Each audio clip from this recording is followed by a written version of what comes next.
Hello everyone, this is another very interesting question on projectile motion. So let's see the question. तो ये रहा हमारा question. इसमें ये बोला जा रहा है कि a bullet is fired from a point at a distance h from the foot of an inclined plane. तो एक हमारे पास ये इंक्लाइंड प्लेन है, ठीक है.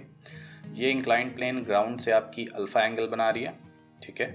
और एक बुलेट हमने यहाँ से फायर किया, ठीक. If the bullet strikes at any point P, ये बुलेट जाती है पॉइंट P पे, स्ट्राइक करती है on the inclined plane in minimum time. तो कोई भी एक पॉइंट P है, पॉइंट P हमारा एक जनरल पॉइंट है जो इस इंक्लाइंड प्लेन पे है, जहाँ पर कि ये बुलेट मिनिमम टाइम में स्ट्राइक करती है. तो एंगल ऑफ प्रोजेक्शन क्या होगा? तो इनफैक्ट हमारा अगर थोड़ा और इसको समझने की कोशिश करें तो मान लेते हैं कि ये थीटा एंगल पे हमने प्रोजेक्ट किया, ठीक है.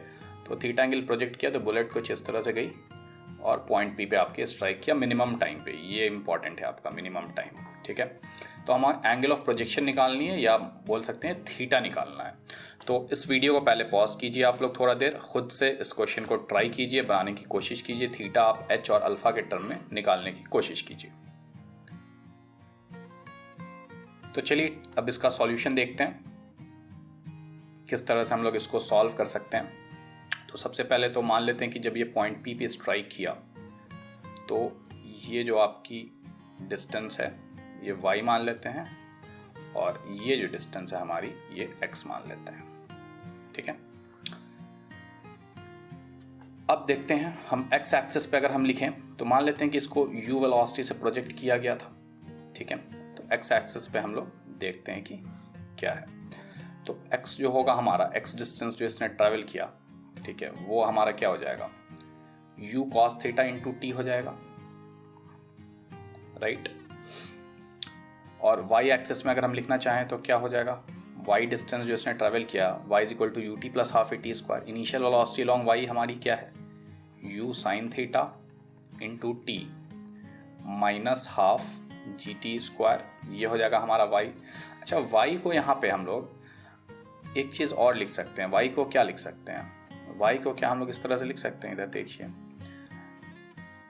tan अल्फा जो है हमारा वो है हमारा y by H minus x, है कि नहीं. y by H minus x ये हमारा tan अल्फा है. तो हम लोग y को इस तरह से भी लिख सकते हैं. y की जगह अब हम सब्स्टिट्यूट करेंगे ये.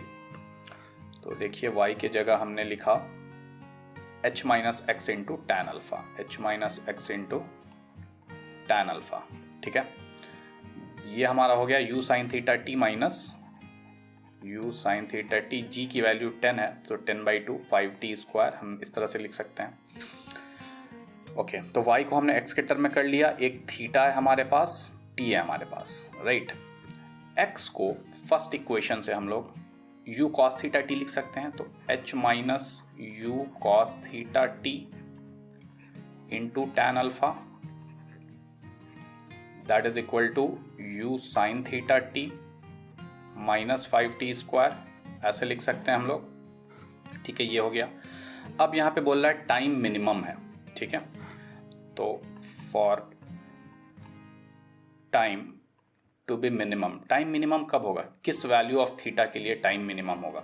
अगर टाइम मिनिमम है तो मैक्सिमा मिनिमा का कॉन्सेप्ट आपको पता है कि अगर टाइम मिनिमम है तो D T by D theta जो है हमारा ये ज़ीरो होना चाहिए, D T by D theta हमारा ज़ीरो होना चाहिए. तो मान लेते हैं इस इक्वेशन को कुछ नाम दे देते हैं आपकी, मान लेते हैं कि ये हमारी इक्वेशन 1 है. तो अगर हम लोग इक्वेशन 1 को थीटा के टर्म में डिफ्रेंशिएट करते हैं तो किस तरह हम लोग लिख पाएंगे इसको, देखते हैं, कोशिश करते हैं लिखने की. इक्वेशन 1 को थीटा के टर्म में डिफ्रेंशिएट करते हैं हम लोग, ठीक है. तो यहाँ पे आ जाएगा आपका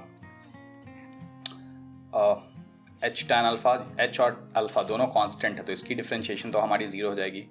माइनस u tan अल्फा हम लोग इस तरह लिख लेंगे, कांस्टेंट है. और d by D theta of t cos theta, right. तो ये हमारा क्या हो जाएगा, cos theta into D T by D theta plus t times d by D theta of cos theta. Differentiation of cos theta हमारी क्या हो जाएगी, minus sign theta, right.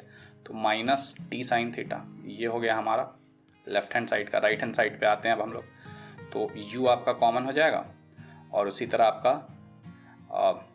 Sign theta into D T by D theta बोल सकते हैं, और differentiation of sine theta हमारा cos theta हो जाएगा, तो plus T times cos theta हो जाएगा ये हमारे पास, और 5t square, so 5 into differentiation of T square 2t, that will be your 10t into D T by D theta, that ये हमारा हो गया। ठीक है, अब यहाँ पे देखिए आप D T by D theta तो हमारा ज़ीरो होना चाहिए, तो ये वाला टर्म ज़ीरो हो जाएगा, और कहाँ पे D T by D theta है ये वाला टर्म ज़ीरो हो जाएगा, और ये वाली टर्म आपकी ज़ीरो हो जाएगी। ठीक है, तो अब आपके पास क्या बचा, अब देख लेते हैं हमारे पास क्या बचा।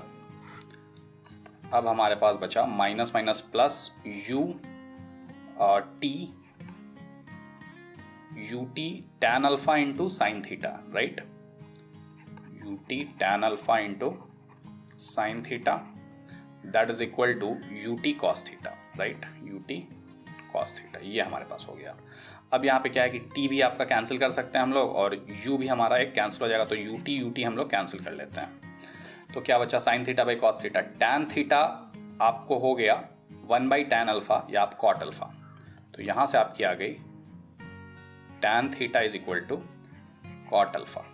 तो tan theta is equal to cot alpha है हमारे पास, राइट, तो थीटा की वैल्यू क्या होगी अल्फा के टर्म में, थीटा को लिख सकते हैं 90 minus alpha, tan 90 minus alpha आपकी कॉट अल्फा होती है, तो हम लोग यहाँ से लिख सकते हैं theta is nothing but 90 degree minus alpha, and this will be our answer, right. तो हमें थीटा की वैल्यू ही निकालनी थी, थीटा की वो वैल्यू हमें निकालनी थी जिसपे कि हमारा मिनिमम टाइम पे किसी भी पॉइंट पे इस इंक्लाइंड प्लेन के ये हिट करे, तो थीटा हमारी 90 माइनस अल्फा आ गई हमारी। ठीक है, तो यहाँ पे बस जो ट्रिकी पार्ट था वो ये था कि चूंकि मिनिमम टाइम यहाँ पे दे रखा है जिसपे कि ये किसी भी पॉइंट पे हिट करना है, तो D T by D theta हमारा ज़ीरो करना है। तो इस इक्वेशन को एक बार डिफ्रेंशिएट करके जहाँ जहाँ पे D T by D theta है उसको ज़ीरो कर लिए हम लोग, और ये आपकी सॉल्यूशन आ गई। तो hope you would have like this problem, interesting problem it was. और इसी तरह के आपके पास अगर और भी प्रॉब्लम्स हैं तो आप लोग कमेंट सेक्शन में मेंशन कीजिए, और इस चैनल को ज़्यादा से ज़्यादा सब्सक्राइब कीजिए, शेयर कीजिए, लाइक कीजिए। Thank you.